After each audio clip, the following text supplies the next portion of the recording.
All right, we're here at the Orleans Hotel, immersed in a sea of rabid bodybuilding fans. What a scene here as the Olympia weekend officially gets underway. Dan Solomon along with Shawn Ray, Peter McGough, and David Baye. We just wrapped up the press conference, and man, what a scene it was in there. Of course, this is our first opportunity to get a look at everybody. And Shawn, I'm going to go to you first because the first words that we heard were by Phil Heath when he said, and I quote, or I'll paraphrase, Kai Green was able to sign those posters all those years, Mr. Olympia, but he wasn't able to sign the contract. And I think Phil nailed it on the money. I mean, at the end of the day, these guys are on that stage because they have a desire to be here. Not saying that Kai doesn't, but Kai had other things on his plate that weren't pertaining to the Mr. Olympia and that Sandow trophy. Phil, like he said, he signed it and sent it in April. Kai had other ambitions, but the guys that want to win Mr. Olympia, you can only do that by signing the contract, and that's what Phil did. Peter, for the most part, it was a fairly cerebral scene in there. There wasn't a whole lot of attacks. The guys were fairly diplomatic. It wasn't anything like last year where Kai and Phil were going back and forth. How'd you feel about just the overall mood in the room on the panel? Well, I think at the beginning there was a bit too much focus on Kai not being in it. He's not here. I think it was Woody Allen that said 80% of success is just showing up. He didn't show up, so put him to the side. Let's concentrate on these athletes that are in the contest. And I think they really got into it. Phil looks like he's ready to do the business.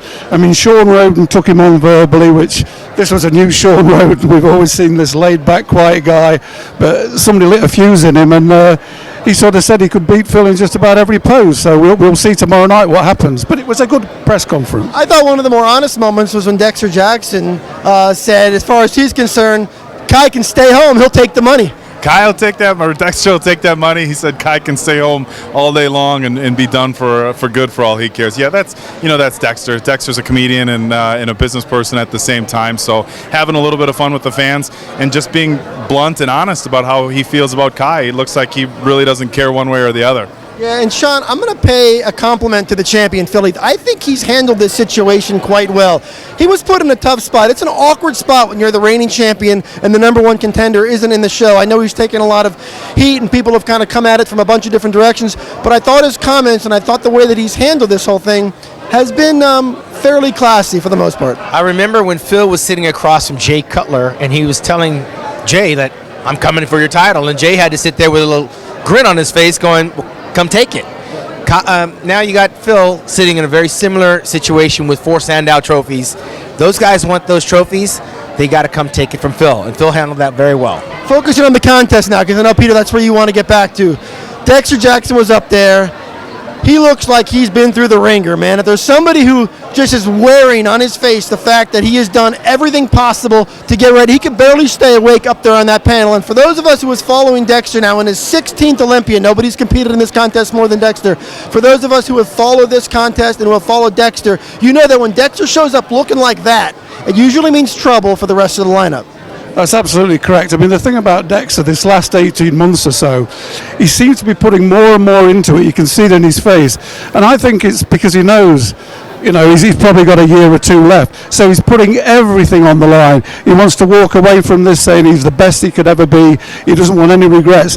And he's put a focus into this contest that I think we've not seen before. And, we all play these face games, but his face looked like he'd been through hell. Yeah. Big Ramy said in one of the other more memorable moments, he's 316 pounds, but he capped it off by using the word "and shredded." And shredded with a T on the end. Yeah, he's the heaviest guy ever to step foot on Olympia's stage, as far as I know. And we all know that he's not missing any body parts. For as big as he is, he's got a very aesthetic physique. And if he is shredded like he says he is, he's going to be dangerous for everybody up there. We talked about guys going pose for pose. I think if you put Ramy pose for pose up against anybody, if he's shredded, man, I don't know which poses he loses. Well, everyone, go ahead. Well, I was going to say about Big Ramy, I've been asked this question many times. When was the word ripped first used in bodybuilding? And we can never nail it down. But shredded, we know. We know it's today. September the 18th or whatever it was, 2015. That's when shredded started. Yeah, and you know what? Really, what a great representation. Oxygen Gym was in the house, fully represented. And this sport and this event has become, we always talk about how global it's become, but this year's Olympia, I think more than just about any other, Morocco, all these countries represented. presented, a real colorful stage. Yeah, I mean, it really does make Arnold Schwarzenegger's accent pale in comparison when you're hearing these guys open their mouths and speak.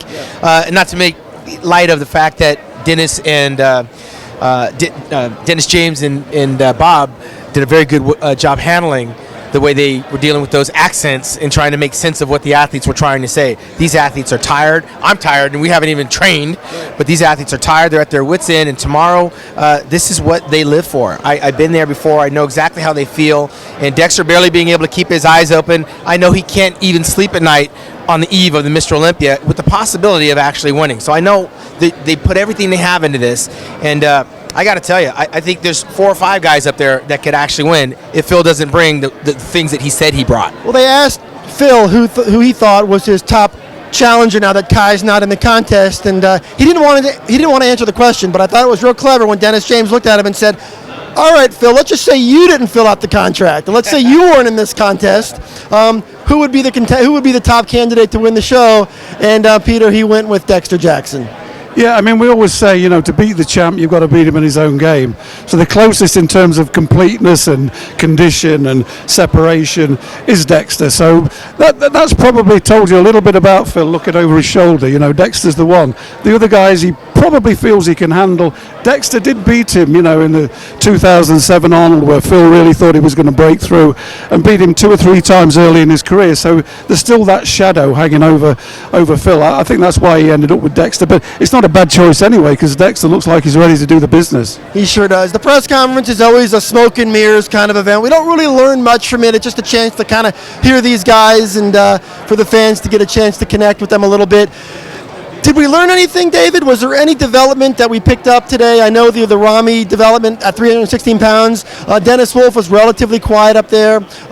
Did we discover anything new that'll kind of prepare us for what we might see on Friday night? I don't think so, really. I mean, last year's press conference was so interesting and so much hype with everything that was going on. It's a really neat chance for the fans, to talk or listen, rather, to the professionals talk about the upcoming show. But as far as learning anything, we learned how big Rami is and that he'll be shredded.